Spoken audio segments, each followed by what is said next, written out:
Welcome to Veteran Resource Podcast, where you will meet nonprofit organizations focused on improving the lives of veterans and their family members. Here is your host, Jeremy Paris.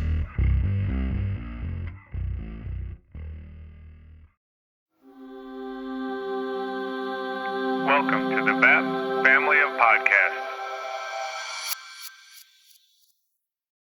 Welcome, everybody, to episode 42 of the Veteran Resource Podcast.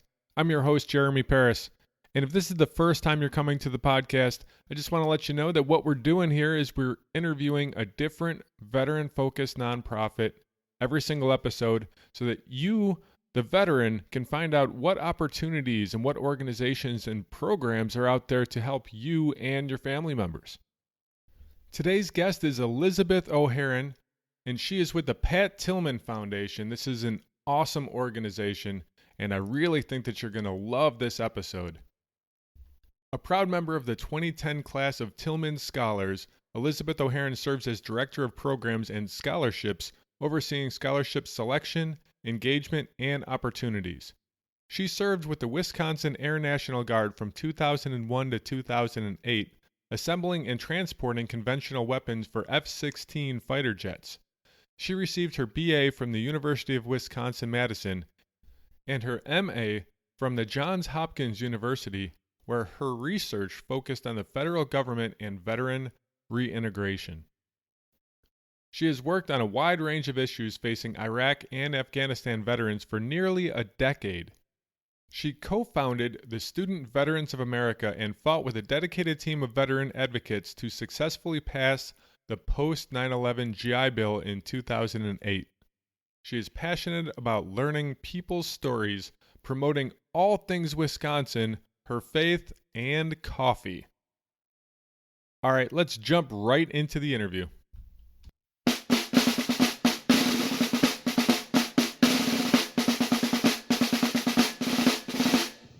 Liz, welcome to the Veteran Resource Podcast. How you doing today? Great, thanks for having me, Jeremy. I'm really excited to have you on today.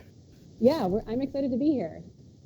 So the very first thing that I'm going to ask you, Liz, is can you give me just kind of a brief description of what the Pat Tillman Foundation is? So just in a couple sentences, the Pat Tillman Foundation was founded in 2004, and we invest in military veterans and their spouses through scholarships, which obviously has a financial component to it. But I think more importantly, we're working to build a community of leaders who are committed to service to others. Excellent, excellent. And we're going to get into that a whole lot more in a second, but first I wanted to get a little bit of background on you. Can you tell me a little bit about yourself? Sure. So first and foremost, born and raised in Wisconsin. I joined the Wisconsin Air National Guard when I was 17. I was a senior in high school. Sort of accidentally ended up joining on September 13th, 2001. So I joined right around September 11th, and people often ask if I did September 11th. And that wasn't necessarily my intention. It sort of just ended up working out that way. And so raised my right hand, swore in on September 13th, 2001, Air National Guard with an F-16 squadron. I built munitions for F-15s and F-15s and F-16s on 3 different deployments to the Middle East. And out in 2008 and kind of got to work trying to help make things better for my fellow veterans. Excellent, excellent. And I also was kind of going through your bio a little bit. I saw that you have a passion for coffee. I do, yes. I love, well, I exist, but I love coffee. I had a brief stint where I actually tried to make a career out of coffee. I worked for a family-owned coffee roaster for a couple of years in Denver, and it was wonderful. But what I really realized is that for me, coffee is kind of a passion and a hobby, and that I wanted to kind of get back into veterans issues full-time. So I took a little detour for a couple of years and actually worked in coffee, and it was wonderful. That's very interesting. Now, did you drink coffee before you went into the military? Because, I mean, I drank coffee for most of my life, way before the military. I was one of the few kids way back then that was drinking coffee going to high school. And, we didn't have Starbucks or anything back then, so it was just whatever I could find. But when I went in the military, my coffee intake skyrocketed, and I was drinking it all day long. Yeah. Is that your case?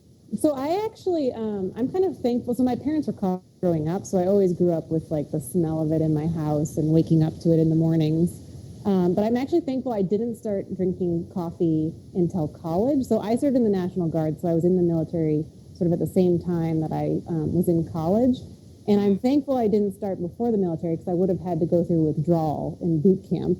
And I actually didn't start until I had an 8 a.m. psychology class in college. And I could not do it. And I discovered coffee trying to make it to the psychology class. Excellent. I still have a passion for coffee myself. Yeah, it's important. So how did you get plugged into the Pat Tillman Foundation? So I was actually fortunate to receive a scholarship from the Pat Tillman Foundation for my master's. So I'm lucky enough to count myself as a Tillman Scholar. I got a scholarship in 2010. I got a master's degree from Johns Hopkins University, I basically studied how to help veterans reintegrate into civilian life for my thesis. And the Pat Tillman Foundation helped me accomplish that degree. Really, the opportunities that they gave me as I was pursuing my degree genuinely changed my life. Financial component, the ability that I had to sort of reduce my debt and focus on my studies and focus on opportunities related to my studies was critical. But I think more importantly, meeting my fellow Tillman Scholars served as this incredibly inspirational community to make me strive to do more, to give back in different ways, to accomplish more. And that's what really from my experience with the Tillman Foundation. I've been able to work for the Tillman Foundation for the past 2 years, and in my opinion, I have the best job on the planet to be able to sort of keep paying it forward in the way that they invested in me. I get to help invest in 60 military veterans and spouses each year, and they're some of the most deserving people you've ever met. That is great. And Liz, I also noticed that Pat's Run was coming up in April. Can you tell me what that's about? Yes, so Pat's Run, it's actually our signature fundraising event for the foundation. It's held every year in late April, and it commemorates the day that Pat lost his life in Afghanistan. It's grown from 5,000 people initially in 2005, and we have 30 and 35,000 participants every year, both runners and volunteers, who participate in a 4.2-mile run in Tempe, Arizona. I believe the date is April 23rd this year, and then for folks who can't make it out to Tempe, we host more than 40 shadow runs across the country that are held at the same time as Pat's Run in Tempe, so people can participate all over the country. Oh, that's really cool. Yeah, it's a wonderful way to support the foundation, get out and get some exercise, sort of remember Pat, and also celebrate with friends and family. And people can sign up to that right on the website? Yep, so if you go to pattillmanfoundation.org, you can go right to Pat's Run and register to participate. And that's for the shadow runs as well? Yes, so shadow runs, you can also search to see if a shadow run is being held in your city or near you, and then you can sign up to participate in that shadow run. Very cool. I'm gonna check that out, see if there's anything nearby. Yep, if you're in near Maryland, D.C. area, there's one in D.C. Nice. Yeah. Or maybe I'll use this as an excuse to find someplace a little bit warmer. Yeah, if you want to come out to Tempe, it's definitely warmer in Tempe at the end of April. Oh, I bet. A good portion of my family is out in Tucson. Oh, cool. And I love going out there. I just love the weather. Yeah, we have, the foundation has an office in Chicago and an office in Arizona. And so us folks in the Chicago office, which is where I'm based, will pretty much jump at any chance to visit the Tempe office between September and May. Very nice. Are you going to run? I don't know if I will run this year. I sometimes get... I get caught corralling the butterflies of Tillman Scholars. We actually host We're hosting nearly 75 Tillman Scholars this year at the run. They come out from all over the country and participate. They come out with their families, and so sometimes I end up chasing them around to make sure they're at the finish line, at the start line, doing a media interview, meeting folks. So we'll see. I would love to run, though. It's important. Gotcha. To run. So how do the scholarships work then? Yeah, so we have, the application is currently open. It opens once per year. So it's open this year, February 2nd to March 1st. And it's open to military veterans as well as military spouses. Also active duty service members, to include folks who have served or are serving in the National Guard or Reserves. And really, you go to pattillmanfoundation.org, you click on apply.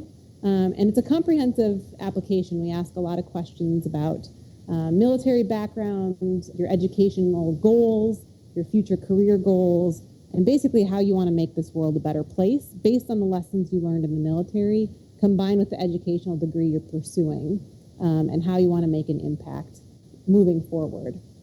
And so we select 60 every year, up to 60 every year, and it's 100% based on merit. And so we look at each individual and sort of their track record of service, perseverance they've shown through difficult circumstances in their life, the lessons that they've learned, and how they have catalyzed those lessons and how they want to use them to help other people. And then we calculate a unique financial award based on each individual's unique financial situation. Our goal is to cover 100% of each individual's financial need. For some folks, we're able to do that. For other folks, 100%, but we try to do as much as we can for each individual based on their unique situation. Oh, that's very cool. Very cool. One of the other things that I caught just doing some research on the Pat Tillman Foundation was that you have 30,000 community service hours. Yeah, we actually, I think since those numbers got calculated, we tacked on another 10,000. Wow. So I think we're over 40,000. And those are hours we've counted of Tillman Scholars giving back to their communities since 2011. So these are folks that are really, in tremendously rigorous academic programs. A lot of them are supporting families along the way. But it's very, very important to them to continue to give back to the community in other ways.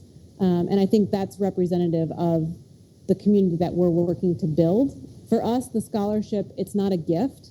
It's not something that we give folks out of pity. It's an investment, a strategic investment, really in a ripple effect, and how giving a scholarship to this person can have a better place through their actions. And so I think those 40,000 hours are indicative of the community of leaders and servants that we're building.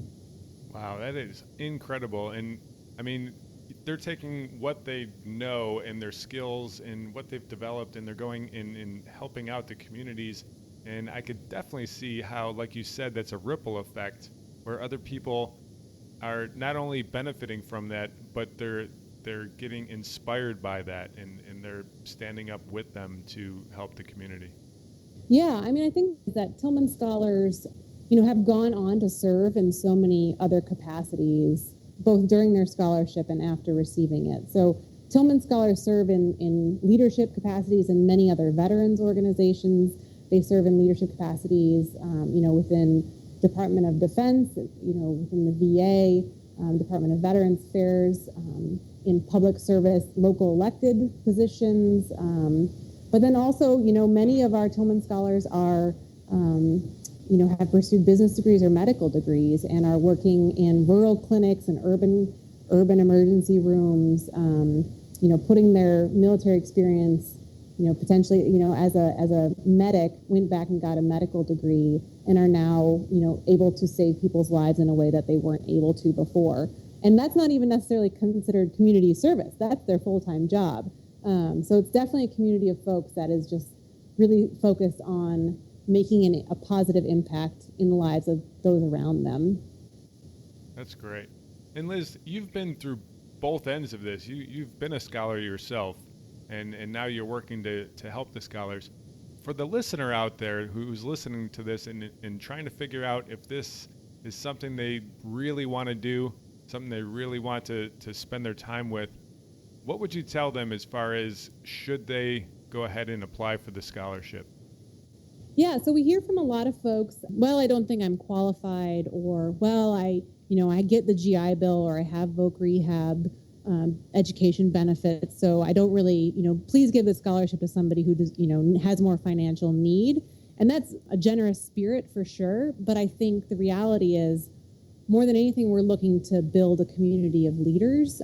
And I think the thing that we look for, we come across the most tremendous applications, were born with a silver spoon in their mouths and chose to give it all up to go serve, or people, in a drug addiction home with a single parent who ended up getting into one of the best law schools in the country.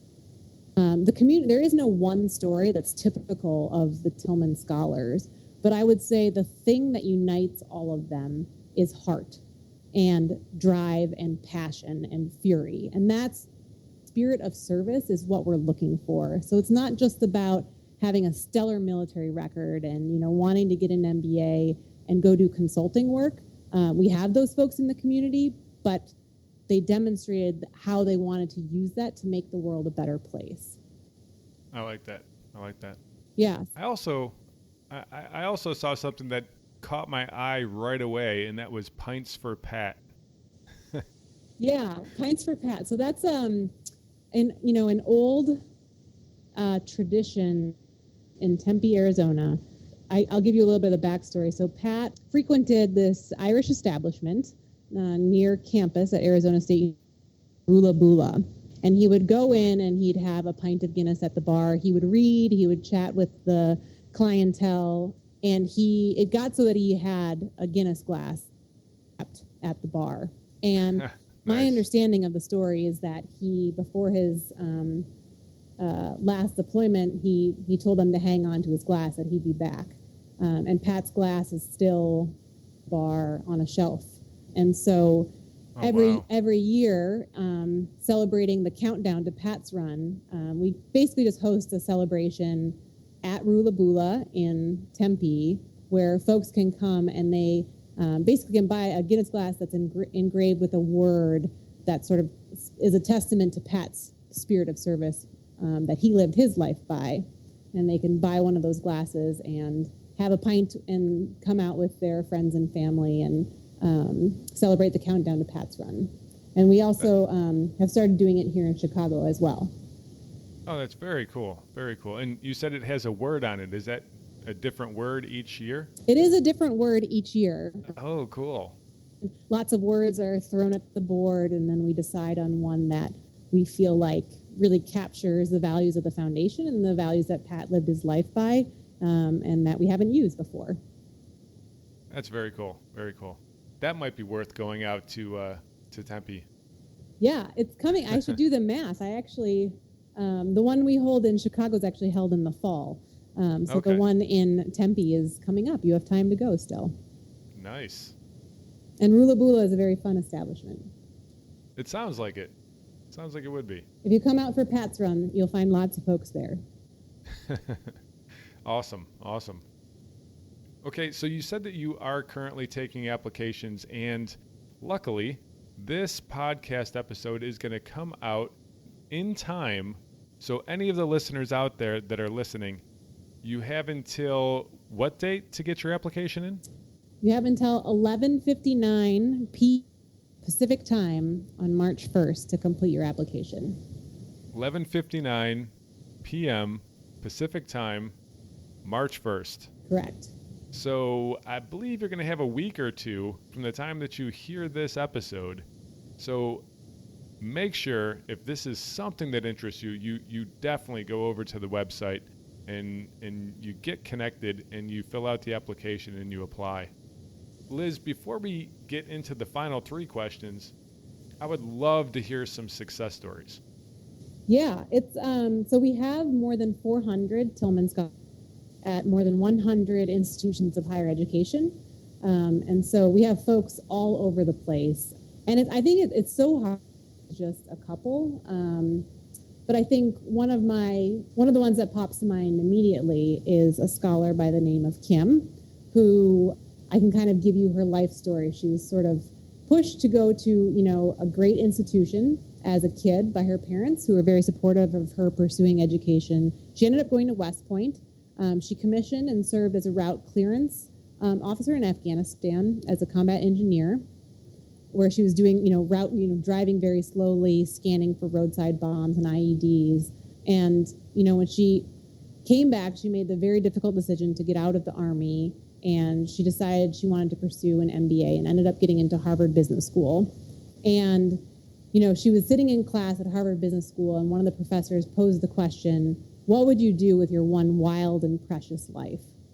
And what she told us in her application, she thought about it, and she thought about how she wanted to make a strategic investment in Afghanistan through business, because she felt that what she was doing by digging up roadside bombs wasn't actually helping the country progress. It wasn't really solving the greater strategic issues behind the conflict. And so, long story short, she founded a company with 2 other military veterans where they import saffron from Afghanistan. And so a lot of people don't know this, but Afghanistan has some of the best saffron in the world. Most of what we get in the U.S. is from Iran, but because of sanctions, it takes a long time to get here, so it's not as fresh.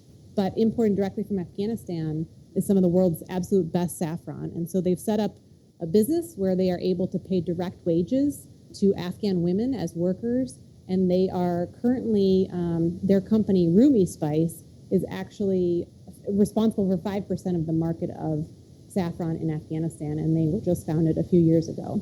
Wow, so that's incredible. I think that's a unique, many of our scholars go into nonprofits, go into medical fields, and I think Kim's story is so interesting because she demonstrates how business can have a positive social impact. And, going into business is not inherently a thing that's just about, selfishly making money. It's about how you can turn economies around and how you can help average people trying to make a living to support their families. And I think what she's doing is really beautiful, and it fits so incredibly with her personal story of serving in the Army. Yeah, that is really cool. Really cool what she did. Yeah, I think we have some really interesting medical stories. I mean, I could probably tell you 15 incredible stories of combat medics who had a moment on the battlefield where they saved someone's life, but just barely on the battlefield, and got them to the combat trauma hospital, where a doctor then took over and said, I've got it from here, and their lives ended up being saved. But the medic realized, I can only do so much with the skill set, and I want to be that doctor who can really save people's lives. We have so many medics that fit sort of that trajectory, and it's just such a joy and honor to be able to support them with scholarships, so that when they go to interview for their residencies, they don't have to focus on a specialty to pay back student loans. Because of the scholarship cases, scholars have been able to be freed up to focus on a specialty that they're passionate about, that they really want to do, without having to worry about how that will impact their financial situation as much. Oh, that's great. All right, Liz, I think we covered just about everything. Did I miss anything? I don't think so. Well, so, a lot of people want to know how the foundation was started, and who started it. And, I think most people do know that the foundation was born out of tragedy, out of Pat's untimely death in 2004. And people will ask sort of, who started it? And I think that what I've heard folks say who knew Pat, it wasn't necessarily one person that started this foundation who's with us today. Really, Pat started it by the way he lived his life. A lot of people are really familiar with his death. It was, highly publicized. People are familiar with the fact that he was killed in Afghanistan. They left an NFL football career to go serve in the Army after September 11th. But the reality is, as a foundation, we're not necessarily here because he was killed. We're here because of the way he lived his life, and sort of the tenacity and the fierceness and the compassion that he lived his life, how he lived his life, and just how much he focused on education. For example, was enrolled in a Master's of History course while he was playing in the NFL for the Arizona Cardinals. He drove the same beat-up pickup truck he drove in college. He kept that while he was playing for the NFL, never got the fancy car. And was really just known for being an avid learner and a debater and philosopher who cared about learning other people's stories. And so as a foundation, we're really focused on trying to further the values that he lived his life by, specifically service, learning, and action through our academic scholarships. That kind of tells a lot when a lot of people are looking at it and they're trying to figure out who it is that started this, and you can point to exactly the person that he was and say, this is it. This is what it's all about. This is what the organization is. Yeah, absolutely. And I think it's the really cool thing is to see that the community is more than 400 strong now. And I think that these folks really are celebrating those values of service, learning, and action. And that was kind of the original goal. That's great. All right, Liz, I think we're going to get ready to go into the final three. Great. You ready? Yep. All right, question number 1. Who would you like to hear on a future episode of the Veteran Resource Podcast?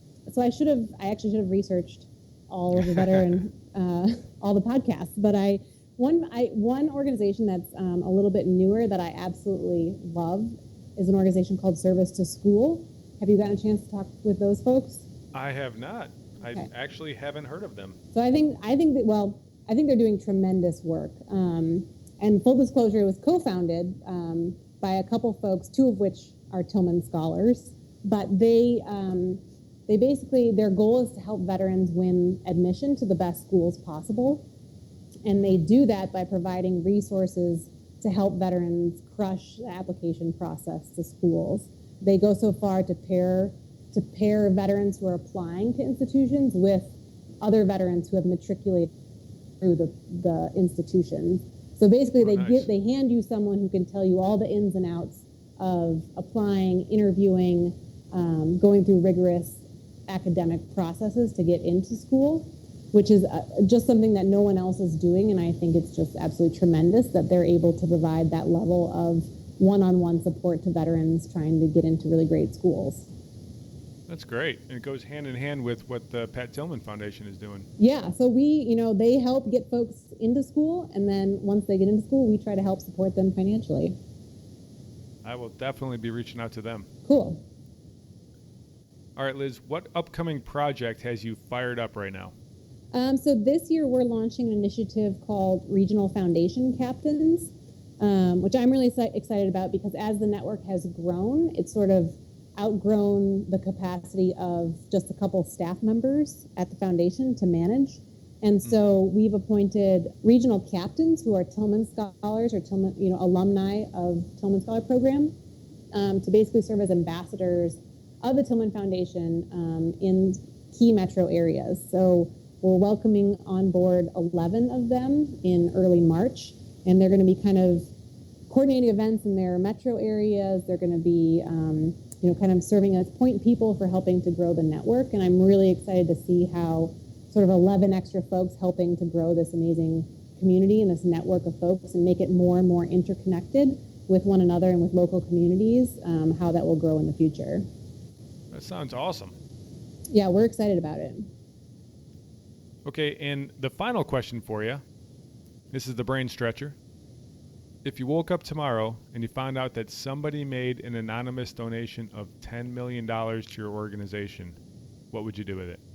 It's an easy question for me. Nice. Right, able to cover 100% of every Tillman Scholars academic need, and my number one goal would be to put all that money into the scholarship pot so that everybody's need could be met 100%. They would not have to worry about any kind of student loan debt at all. That would be great. Yeah. That would be really good. Yes. That would be that's the long-term goal for us. We continually work toward it, and that's right where $10 million would go. Nice. So if you're the person out there who has an extra $10 million laying around, you're trying to figure out where's a great place I should put my money, you just heard what Liz can do with the money. Yes. So for that person with the money, or for anybody else out there that wants to donate to the organization or get plugged in, what is the best way to get a hold of you guys? Great. So I think, the number one way would be to go to the website, pattillmanfoundation.org, which is where you can go. You can click on a donate button and just do it electronically. You can also find our mailing address there if you'd prefer to mail a check. That's also where you should go if you'd like to apply for this program. Excellent. And I will make sure that I put the links in the show notes so that everybody can get to it nice and easily. Yeah, thank you. Thank you so much for being on the show, Liz. I've learned a lot about the Pat Tillman Foundation today. Thanks for having me, Jeremy. I really appreciate your time. Absolutely. You have a great day. Thank you.